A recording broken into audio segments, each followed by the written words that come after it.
Hey, welcome to Tutorial Lore. This video explains the 30-day fitness home workout, fitness app, and whether it's worth using. Quick disclaimer.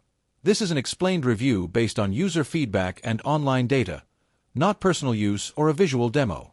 30-day fitness home workout is a fitness app designed to help users follow structured workout routines at home without equipment.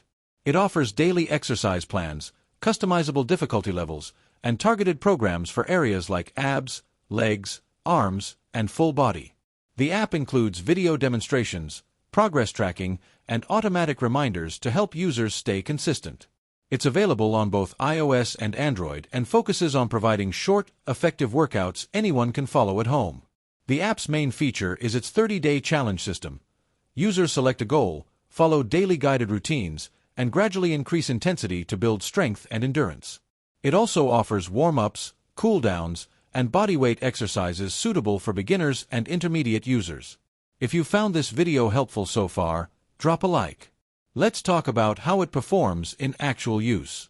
Many users appreciate its simple layout, clear exercise demonstrations, and consistency-focused structure. The workouts are short but effective, making it suitable for busy users or beginners starting their fitness journey. Progress tracking helps users stay motivated throughout the challenge. However, there are some drawbacks. The free version includes limited workout plans, and full access, including advanced programs and personalized options, requires a subscription. Some users also report repetitive exercises and occasional ads in the free version. Additionally, since the routines are not personalized for individual fitness levels, advanced users may find them too basic. In summary, the 30-day fitness home workout app may be worth using if you want simple, guided home workouts, structured 30-day challenges, and beginner-friendly exercises. However, if you prefer personalized training, equipment-based routines, or more variety, it might not be essential for you. This is not a commercial or paid promotion, but an informational video. For inquiries, contact the email address stated in the description.